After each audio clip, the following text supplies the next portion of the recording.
Hello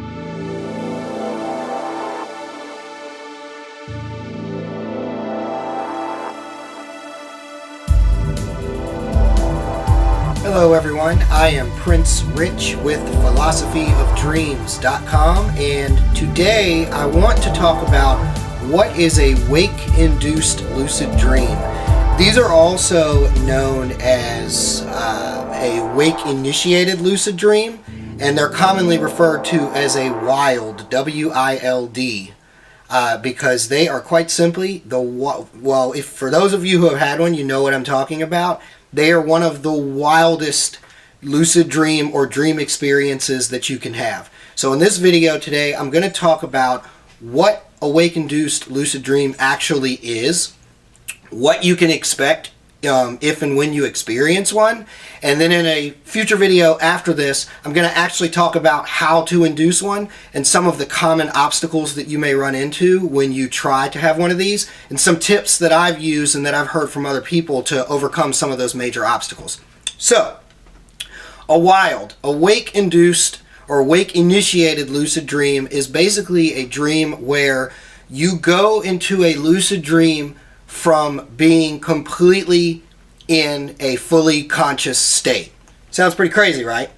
So let me explain it a little more, and then I'll tell you about one that I had so you understand the concept and kind of how it works. So basically, a wake-induced lucid dream is, let's just say that you are in your bed and you're laying there and you're wide awake in your bed with the intentions of going to sleep. And then all of a sudden you start seeing what's known as hypnagogic imagery and just strange images and blobs in your eyes. After a while, some of you know when you close your eyes, a lot of times, even though there's kind of that darkness there, but then there's like the blue splotches or whatever might be there, those are actually images. Sometimes they don't make any sense, but it's almost kind of like random thoughts that are passing by in your mind. It's actually called hypnagogic imagery. If you steady the mind and you kind of become what's known as passive, and you just, pay attention to the imagery that you're seeing, but don't take too much attention to it or let your mind wander too much, but just kind of remain passive, you'll start to notice that that imagery actually starts to become something.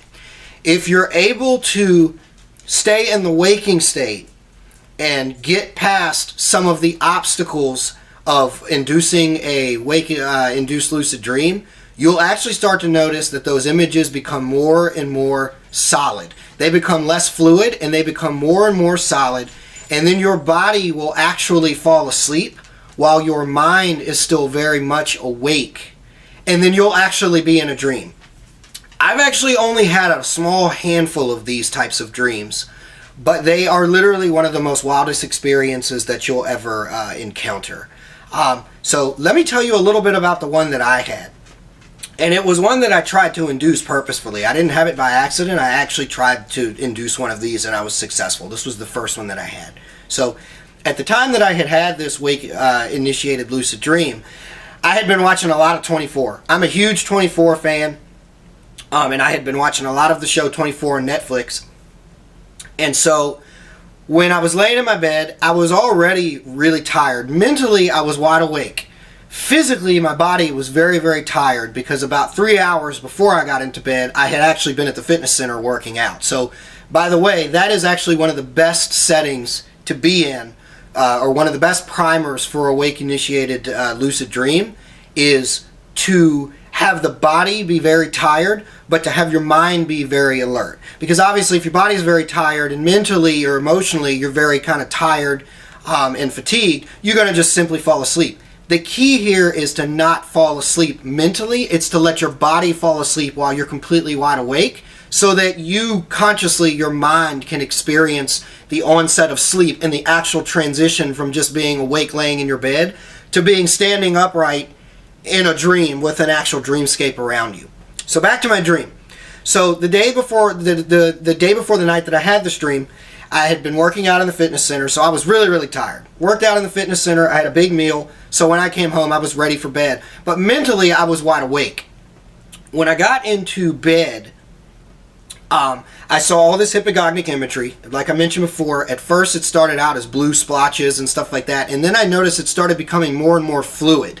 I went through the normal stages of sleep on set, like, you know, pressure started getting kind of weird and sounds in the room got really strange. We'll go into more of some of that in a future video, but you just need to understand that some very strange things happen in that middle ground between being awake and before you're fully in a dream. That's the hardest part about a wild dream or a wake initiated lucid dream, is getting past that middle ground from consciousness to fully into sleep on set. So anyways, so once I had gotten past that, I noticed the blue splotches, they started going from fluid and becoming more solid. And when this dream starts, I'm in an interrogation room, just like you would see on, like, you know, CSI or Law and Order or 24 or one of those types of shows. I'm in this interrogation room, and it looks just like you would expect. I'm sitting in a chair, and I'm sitting in front of like a stainless steel table, and all of the walls are like cinder block, you know, white painted like concrete cinder block. And I've even got, when I looked around, I even had a glass mirror behind me, like a two-way mirror that had, it basically had like a security. It was like a security glass that has like the glass, but then it's got like the steel mesh that's kind of like meshed on it, you know? It's known as security glass. So I notice I'm in this room with cinder block, stainless steel table. There's even a camera in the corner like you'd see in the room. And I knew immediately, I became lucid right when the dream started. Well, actually I was lucid the whole time because it was a wake initiated lucid dream. But I immediately knew, oh my gosh, I'm in the dream world. This is not in my bed anymore. You know, this is a dream. And I immediately knew that it came from 24, that it came from me watching 24 hours upon end from the weeks before. So I was in this room, but what was strange about this room was there was no door. It looked just like a normal interrogation room. It had the, you know, the white painted cinder block walls. It had the two-way mirrored glass. It had the stainless steel table, but I was the only one in there, and there was no door. There was no way to get out. But I realized, because this was a lucid dream, it was my dream. I could do whatever I want. You know, you can do whatever your mind thinks you can do in a lucid dream. So I looked at that two-way glass, and I thought, I bet you I can jump through that to get out of this room. And I did.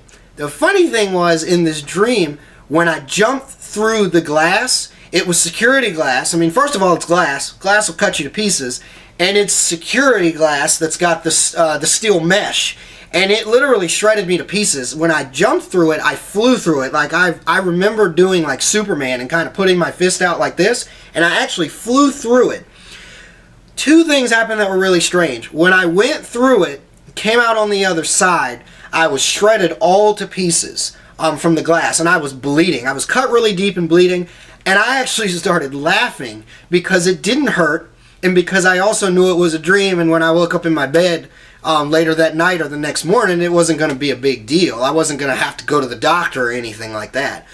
The other thing that was pretty amazing about this dream was, when I got to the other side, I was outdoors.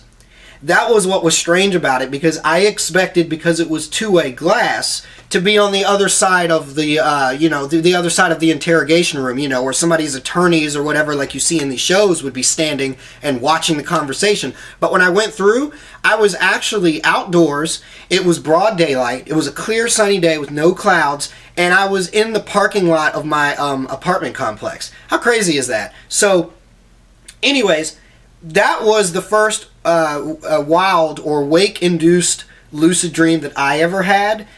It was just amazing. The most amazing part about a wake-induced lucid dream that anybody that's ever had one will tell you is, when you go into the dream, you get to actually consciously experience seeing everything in your mind's eye, go from being just normal darkness, like when you close your eyes to go to bed at night, to it slowly formulates into an actual landscape, and it goes from you being laying in your bed to actually sitting upright in an actual dream. So again, thanks for watching this video. I hope this answers the question about what is a wake-induced lucid dream. In the next video after this, I'm actually going to talk about how you can actually induce one and some of the major obstacles involved in trying to have a wild dream, and I'll give you some tips and pointers on how to get around those, because even though, as I've mentioned in previous videos, there's close to a dozen different types of lucid dream induction methods, a wild induced lucid dream is one of the most difficult ones to have. So we'll go over that in the next video. Again, I'm Prince Rich with Philosophy of Dreams. Thanks for watching.